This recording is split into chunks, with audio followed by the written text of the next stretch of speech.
네, 여러분 반갑습니다. 오징어 게임 명대사로 배우는 협업경영엔 자기경영이라고 하는 책을 최근에 출간하게 되었습니다. 저는 최병철이라고 합니다. 1인 기업가 또는 프로슈머를 꿈꾸는 사람들이 반드시 읽으면 좋겠다. 아울러 프리랜서나 또는 기그워커 등의 또는 요즘은 프론티어라고 하는 개념에서 자기경영을 실천하시고자 하시는 분들이 꼭 읽으시면 좋겠다라는 생각에서 썼던 책이고요. 특히나 이해를 좀 돕기 위해서 오징어 게임이라고 하는 유명한 이 영화 속에 나오는 대사들을 제가 추려서 그 책의 내용을 기반으로 해서 작성했다라는 점 말씀을 드리고요. 자, 그러면 이 책을 왜 쓰게 되었는지 그리고 무엇을 말하려고 하는지에 대한 말씀을 좀 드려보도록 하겠습니다. 자기계발서가 사실은 독서량의 상당 부분을 차지하고 있는 것이 엄연한 현실이고 보면 우리가 수많은 자기계발서를 읽고 또 그것에 따라서 나름대로 노력을 하고 있습니다. 그런데 실상 그렇게 노력을 하고 자기계발 서적을 접하는 것과는 다르게 우리의 삶의 결과값은 그렇게 달라져 있지는 않습니다. 물론 전혀 성과가 없다라고 말할 수는 없겠지만 우리가 궁극적으로 설정한 목표값에 만족할 만큼 도달해 있다라고 하기는 어려운 부분이 있는 것이지요. 이제 대체적으로 그렇게 되고 나면 또 거기에 맞는 또 다른 원인 분석의 결과값을 전제로 한 자기계발 서적이 또 만들어지게 됩니다. 습관이 부족해서 그렇다느니 또는 노력을 지속적으로 이끌어 나가는 이 지속성 확보가 어려워서 그렇다느니 또는 꿈과 열정이 근본적으로 부족해서 그렇다라는 등등의 이야기인 것입니다. 결과적으로 그 모든 결과에 대한 책임은 개인에게 돌아가는 형태로 되어져 있는 것입니다. 그래서 최근에 이 자기계발의 어떤 모순점을 이야기하는 책들도 상당수 많이 나오고 있는 것이 현실입니다. 그래서 자기계발의 덫이라는 책도 그 일종의 하나고요. 거기에서 구체적으로 칭찬의 배반, 도원의 배반, 이런 등등의 이런 모순 시리즈의 책들이 나오고 있는 것도 사실입니다.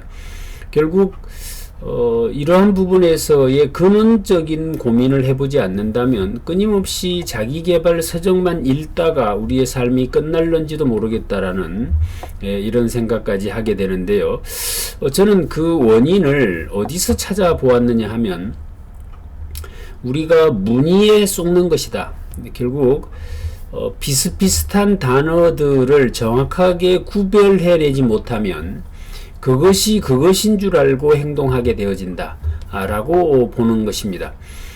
그래서 제가 이 책 제목에서 언급하고 있는 이 협업이라고 하는 단어와 이것에 우리가 어쩌면 잘못 알고 있었던 협력이라고 하는 단어, 이 두 개를 같은 맥락에서 같은 개념으로 이해하려고 했었다면 우리는 굉장히 실수를 한 것이다 라고 보는 것입니다. 그래서 저는 이 협력과 협업은 다른 것이다 라는 이야기를 하려고 했던 것이고, 우리가 협력해야 된다라고 하는 이야기와 자기경영이라고 하는 것을 등치의 관계로 두고 같은 것으로 두고 이야기를 했기 때문에 그것은 그 두 가지는 근본적으로 모순의 관계다.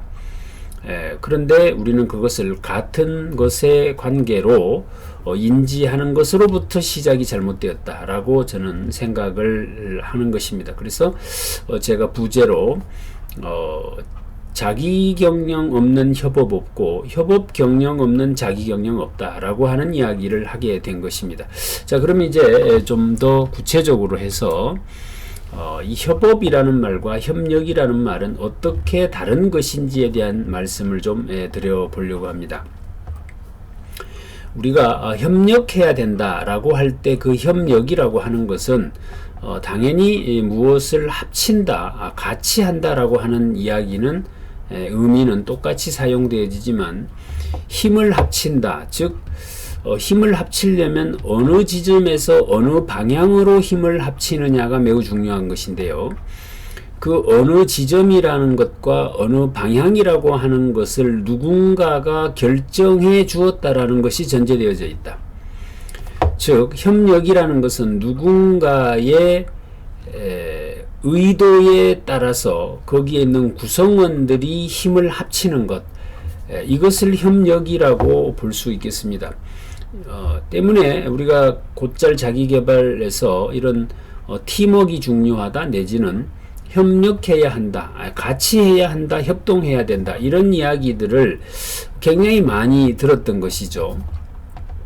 하지만 조금 전에 말씀드렸다시피 이것은 누군가의 계획되거나 의도된 방향으로 구성원들이 힘을 합친다라는 의미가 담겨져 있기 때문에 결국에는 그 속에 어떤 주체자가 한 사람 있다라는 의미가 되겠습니다. 그러니까 이미 어떤 조직이 가지고 있는 공동의 목적이나 목표를 향해서 그 구성원들이 힘을 합쳐나가는 것, 이걸 우리가 협력이다 이렇게 이야기를 할 수 있을 것이고요. 이것을 우리가 이제 흔히 콜라보레이션이라고 해서 CO 코 합치다. 그럼 뒤에 이 노동이라고 하는 개념의 이 단어를 합친다 이런 개념으로 이해를 하신다면 협력이라는 것은 설명이 될 것 같고요. 그러면 협업이라고 하는 개념은 어떻게 다른 것이냐를 한번 본다고 하면 협업은 업을 가진 주체들끼리 합치다 이렇게 볼 수 있겠습니다. 그러니까 어딘가에 종속되어지거나 소속되어져 있는 것이 아니라 개별적 주체로 존재하면서 그 행위를 필요에 따라서 합치고 또는 분리시키고 이런 것들을 우리가 협업이다라고 이야기할 수 있을 것 같습니다. 그렇다면 우리가 자기경영이라고 하는 개념에서 본다고 한다면 우리가 궁극적으로 원하는 것은 그러한 업의 형태로 존재하면서 이것이 때로는 긴밀하게 서로 상호작용을 해내는 것, 이것을 협업이라고 저는 정의를 하고 싶은 것입니다. 이것이 사전적인 의미에서 어떻게 다르냐라는 것은 저에게 있어서는 큰 의미는 없습니다. 왜냐하면 이것이 오히려 혼란을 주고 있다면 이참에 이것을 좀 명확하게 구별해내는 것이 필요하다라고 저는 생각을 하기 때문에 그렇고요. 그래서 우리가 굳이 영어 단어에서 이 의미를 찾는다면 CEO라는 말과 오퍼레이션이라고 하는 단어를 합쳐져 있는 이 코퍼레이션이라고 하는 개념이 오히려 협업이라고 하는 개념에는 더 맞지 않느냐.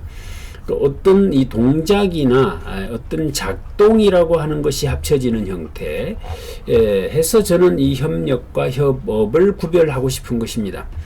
여러분들은 어떠십니까? 우리가 수없이 많은 사람들이 독자적으로 독립된 주체로 살아가기를 희망하죠. 그 말은 곧 업을 가지고 살아간다라는 의미가 되겠습니다.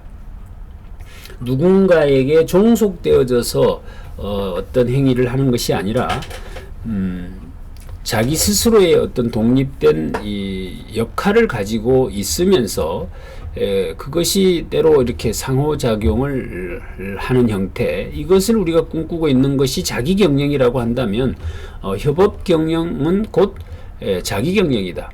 결국 자기 혼자서는 절대로 어떤 행위도 할 수 없을 것이므로 상호작용을 통해서 협업을 해야 하고 그 협업이 완성된 상태가 곧 자기경영이 완성된 상태다라고 말할 수 있을 것이다라는 점입니다.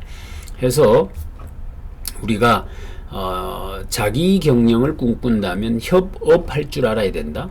협업한다라는 것은 결국 독자적인 주체로서 존재할 수 있어야 한다라는 이야기가 되겠습니다. 그래서 우리가 기존에 협력이라는 말과 협업이라는 개념을 구별하지 않고 사용해 왔었다면 이제는 협업의 개념으로의 전환이 매우 중요하다라는 말씀을 드리고 싶었습니다. 오늘 여기까지 말씀을 일단 드리고요. 이제 조금 구체적인 내용들을 하나씩 짚어 보도록 하겠습니다.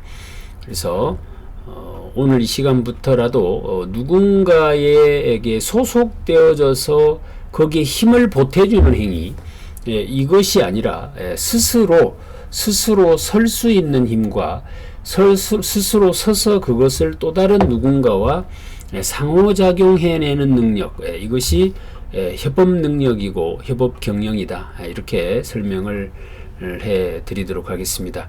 자, 다음번에 또 뵙도록 하겠습니다. 고맙습니다.